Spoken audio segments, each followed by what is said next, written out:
Welcome to I dream. నేను Udayasri. September 10th world suicide prevention day. మరి చాలామంది రకరకాల కారణాలతో సూసైడ్ చేసుకుంటూ ఉంటారు. అయితే కొంతమందినైనా ఈ ఫీల్ ఉన్న వాళ్ళని కాపాడడానికంటూ వాళ్ళకి ఒక అవేర్నెస్ తీసుకురావాలన్న ఉద్దేశంతో అన్నం సుబ్రహ్మణ్యం గారు సైకాలజిస్ట్ మన స్టూడియోకి రావడం జరిగింది. ఆయనతో మాట్లాడదాం. నమస్తే sir, welcome to our studio. Sir, మీరు ఎన్నో కేసెస్ చూస్తుంటారు సూసైడ్ చేసుకున్న వాళ్ళై, డిప్రెషన్తో, రకరకాల కారణాలతో. ఎంతోమంది చిన్న చిన్న కారణాలకు, పెద్ద పెద్ద కారణాలకు సూసైడే వాళ్ళకి ఒక ఆప్షన్గా కనిపిస్తుంది. సో అలాంటి వాళ్ళు దానికి చనిపోవడానికి మార్గాలు వెతుకుతారు తప్ప దాని నుండి బయటపడడానికి వాళ్ళు చూస్తారా? అసలు మీరు ఎంతోమందిని చూస్తుంటారు కదా, మీరేం చెప్తారు? అంటే బయటపడాలని చూసేవాళ్ళు తక్కువ మంది అండి, ఎక్కువ మంది చూడరండి. ఇప్పుడు ఫర్ ఎగ్జాంపుల్ ఒకతను సైకలాజికల్ ప్రాబ్లంలో ఉండి బాగా డిప్రెషన్లో ఉన్నాడు అనుకోండి, ఇతను ఆల్రెడీ 5-6 years మెడిసిన్స్ వాడాడు అనుకోండి, అప్పుడు చాలా ఫ్రస్ట్రేషన్లో ఉంటాడు. ఈ మెడిసిన్స్ వాటి సైడ్ ఎఫెక్ట్ ఉండి ప్రాబ్లం నుంచి బయటపడలేక మరి ఇంట్లో వాళ్ళు ఒత్తిడి చేస్తుంటారు. ఓకే, ఇంకా నువ్వు బయట రాలేకపోతున్నావు ఏంటి అంటే వీరు రకరకాల లక్షణాలు ఉంటాయండి. కొంతమంది ఎలా ఉంటారంటే ఒంటరిగా ఉండటానికి ఎక్కువ ప్రయత్నం చేస్తుంటారు, మనుషులతో కలవరండి.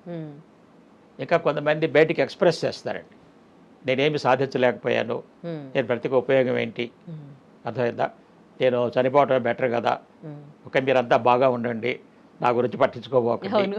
ఓకే, ఈ టైప్ ఆఫ్ వర్డ్స్ కనుక బయటకు వస్తున్నాయి అంటే ఇది సూసైడ్ సిమ్టమ్ ఇండికేషన్ అండి.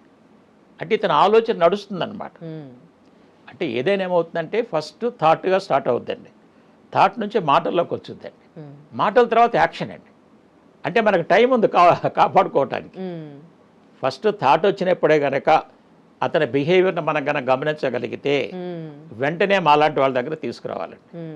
తీసుకొస్తే ఇతని ఏ ప్రాబ్లం వల్ల ఈ ఆలోచన వస్తుంది, ఆ ప్రాబ్లం మనం ఐడెంటిఫై చేసి చక్కగా సొల్యూషన్ ఇస్తే దాంట్లోంచి బయటకు వస్తాడు. లేదా మాటలు మాట్లాడుతున్నాడు, నేనేం సాధించలేకపోయాను, ఏం చేయలేకపోయానని, అప్పుడు అతని కేసు కూడా మనం డీటెయిల్గా స్టడీ చేస్తే ఇతని లైఫ్లో ఆల్రెడీ కొన్ని సక్సెస్లు ఉంటాయండి. ఇప్పుడు 10th పాస్ అయ్యాడు, ఇంటర్మీడియట్ పాస్ అయ్యాడు, ఇంజనీరింగ్ పాస్ అయ్యాడు, ఏదో ఎంటెక్లో ఒక సబ్జెక్ట్ పోయిందో లేకపోతే జాబ్ రాలేదని సూసైడ్ అవసరం లేదు కదండి. మరి ఇవన్నీ సాధించాడు కదా. అంటే బ్రెయిన్ వీటన్నింటి గుర్తుపెట్టుకోదన్నమాట, ఆ ప్రాబ్లం మీదే ఫోకస్ చేస్తుంది. ఇక్కడ ఇంకొక కూడా ప్రాబ్లం ఏంటంటే మన సమాజం కూడా ఏమైందంటే సక్సెస్కి విలువిస్తుంది కానీ ఫెయిల్యూర్ని చిన్న చూపు చూస్తుందండి. కరెక్ట్. దానివల్ల ఫెయిల్ అయినప్పుడు వీళ్ళు భయపడిపోతున్నారండి. వాళ్ళేమనుకుంటారో వీళ్ళేమనుకుంటారన్న ఆలోచనలు వచ్చేసి ఓకే అప్పుడు ఆలోచన శక్తి పోగొట్టుకొని బ్రెయిన్ మాట విని సూసైడ్ చేయించుంది. అందుకే నేనేం చెప్తానంటే సూసైడ్ చేసుకోవడానికి ప్రధాన కారణం సరైన ఆలోచన విధానం లేకపోవటం వల్లే, వాళ్ళకి ఆ ఇష్యూస్ మీద సరైన జ్ఞానం నాలెడ్జ్ లేకపోవటం వల్లే సూసైడ్ జరుగుద్ది. మనం గనక సరైన ఆలోచన ఇచ్చి సరైన జ్ఞానం కనిపిస్తే ఏ వ్యక్తి కూడా సూసైడ్ చేసుకోవాల్సిన అవసరం లేదు. ఇందాక మీరు అన్నారు అంటే ప్రాణం విలువ నేర్పించేవి మనకు చిన్నప్పటి నుంచి కూడా ఏది లేదు అని. మరి మీరు అవేర్నెస్ తేవాలని అనుకుంటున్నారు, మరి ఇలాంటి వాళ్ళల్లో అంటే ఎలా తెలిసేది ప్రతి ఒక్కరికి చిన్నప్పటి నుంచి ప్రాణం విలువ నేర్పేది ఎట్లా? అవునండి, ఇప్పుడు మనకు తెలియాల్సింది ఏంటంటే ఇప్పుడు ఏదైనా ఒక వస్తువు పోయింది, డబ్బులు పోయినాయి అనుకోండి, తిరిగి సంపాదించుకోవచ్చు కదా. ఫర్ ఎగ్జాంపుల్ సెల్ ఫోనే పోయింది అనుకుందాం, ఒక 25,000 రూపీస్, మళ్ళీ డబ్బులు సంపాదించుకొని సెల్ ఫోన్ కొనుక్కోవచ్చు. ప్రాణం పోయింది అనుకోండి, ఇక బాడీ పనిచేయదు కదా, ఇక ఈ బాడీ తీసేస్తారు కదా, అప్పుడు తినంటూ లేడు కదా, ఇక మరి తిరిగి రానిది కదా, అంటే ఎంతో విలువైంది కదా, డబ్బులతో కొనలేం కదా. కాబట్టి మన లైఫ్ని మనం కాపాడుకోవాలి అన్న ఆలోచన ప్రతి వ్యక్తిలో ఉండాలండి. ఎప్పుడైతే నా ప్రాణం విలువైంది, దీన్ని నేను కాపాడుకున్న ఆలోచన ఉంటుందో అప్పుడు బ్రెయిన్ చెప్పినా కూడా ఇతను వినడండి. లేదు ఈ చిన్న ప్రాబ్లం నేను సూసైడ్ చేసుకోవాల్సిన అవసరం లేదు, ఈ ప్రాబ్లం సొల్యూషన్ నాకు తెలియకపోతే తెలిసిన వాళ్ళ దగ్గరికి వెళ్తాను, తెలుసుకుంటాను. తర్వాత ఇంకోటి పేరెంట్స్ తెలుసుకోవాల్సింది ఏంటండి, ఎప్పుడైనా సరే ఈ సైకలాజికల్ ప్రాబ్లమ్స్ ఉన్నాయి, కొన్ని క్రిటికల్ ఉన్నాయన్నమాట, schizophrenia, bipolar, OCD, severe depression ఉన్నాయన్నమాట. వీటికి 8 సంవత్సరాల మందులు వాడినా తగ్గట్లేదండి. ఓకే, తగ్గనప్పుడు వీళ్ళకి కొన్ని సూసైడల్ టెండెన్సీస్ ఉంటాయండి.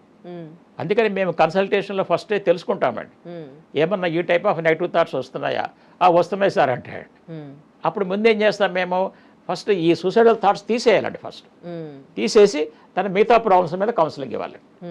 ఎందుకంటే ఆ థాట్ ఉన్నప్పుడు అతను ఎప్పుడు యాక్టివ్ అవుతుందో ఎవరికి తెలియదండి. అది నైట్ టైం యాక్టివ్ కావచ్చు, తెల్లవారుజామున యాక్టివ్ కావచ్చు, చెప్పలేం కదా. దాన్ని అన్ప్రెడిక్టబుల్ బిహేవియర్ అంటాం అనమాట. ఒకసారి సూసైడల్ థాట్స్ కనుక వస్తే ఆ థాట్స్ని ముందు తీసేయాలి. మా దగ్గర కౌన్సిలింగ్ వచ్చినప్పుడు నేను లైఫ్లో సూసైడ్ చేసుకోవాల్సిన అవసరం లేదు అని అతని చేత అనిపిస్తామండి. అనిపించేంత వరకు కౌన్సిలింగ్ ఇస్తామండి. ఎందుకంటే వాళ్ళు రకరకాల కారణాలు చెప్తారండి. ఒకసారి ఒక ఇంజనీరింగ్ స్టూడెంట్ అండి, అతను ఒక ఎగ్జామ్లో ఫెయిల్ అయ్యాడు, ఫైనల్ ఇయర్లో. ఫెయిల్ అయితే ఇక అతను ఏమంటాడంటే వాళ్ళ ఫాదర్ పాపము చాలా బాధపడ్డాడు అనమాట. ఇక నేను ప్రతికి ఉపయోగం లేదు, నేను ఎగ్జామ్లో ఫెయిల్ అయిపోయాను.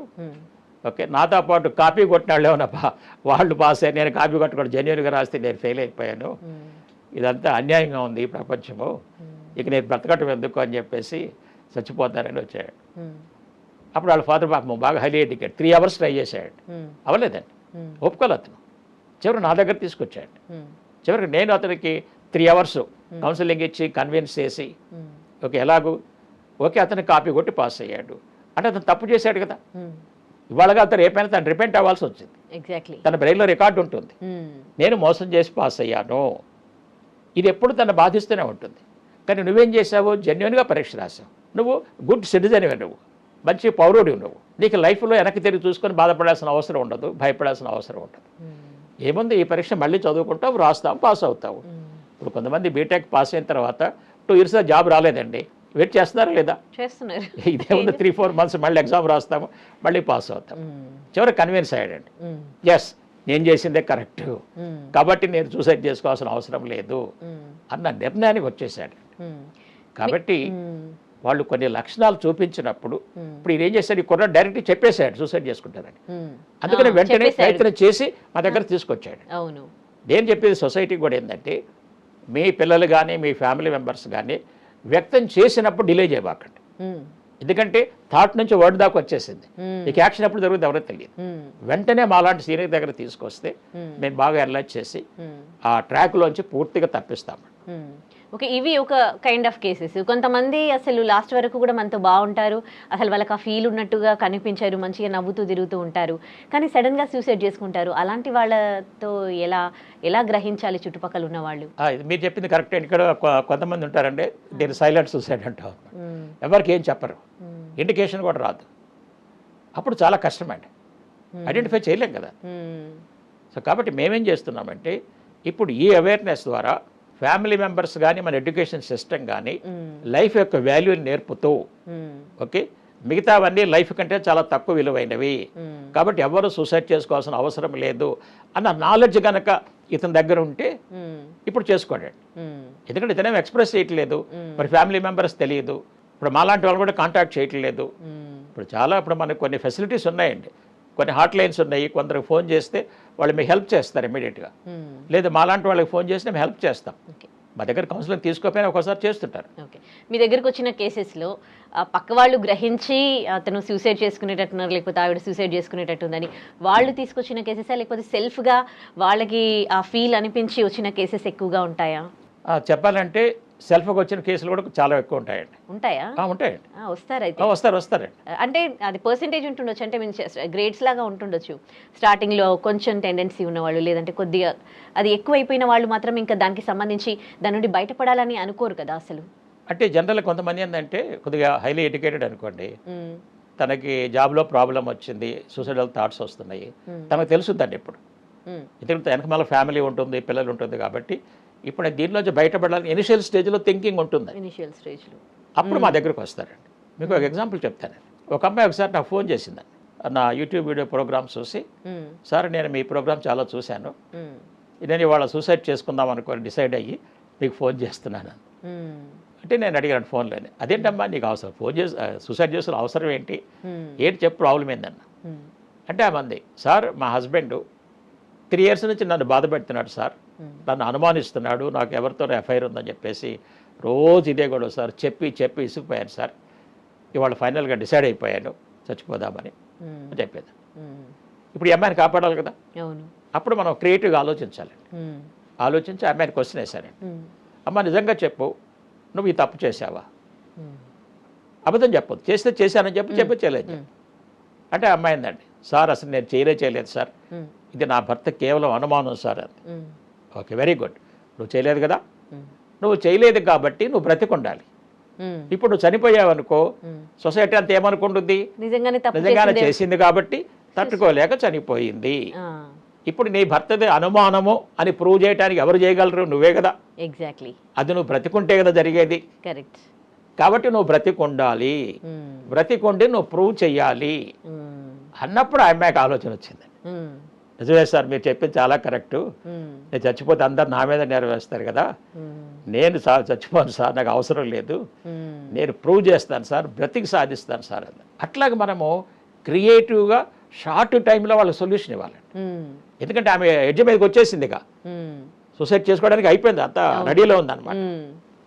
సో కాబట్టి చాలా క్రియేటివ్గా ఆలోచించి వాళ్ళకి చాలా ప్రేమగా మనం కనుక సొల్యూషన్ ఇస్తే సూసైడ్ చేసుకోవాల్సిన అవసరం లేదండి. ఇప్పుడు ఆమె హ్యాపీగా కాపురం చేసుకుంటుంది కదా.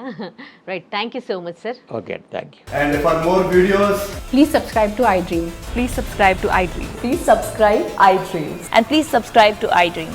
For more videos, subscribe to iDream. please like, share, and subscribe to the channel. Congratulations, iDream. subscribe to iDream. Subscribe to iDream. So subscribe to iDream Media. iDream की iDream team अंदर की huge congratulations. Please subscribe iDream Media. Please subscribe to iDream. Subscribe iDream. Please subscribe to iDream. iDream అంటే నా కళల ఛానల్ను subscribe చేసుకున్న నోరు తిరుగుతలేదు, మీరైతే గంట గుర్తు కొట్టండి. For more such videos, please subscribe to iDream. Subscribe to iDream. Please subscribe to iDream. Please subscribe iDream Media. Please do subscribe to iDream. Please subscribe to iDream Media. For best entertainment and information, please subscribe iDream. And don't forget to subscribe to iDream.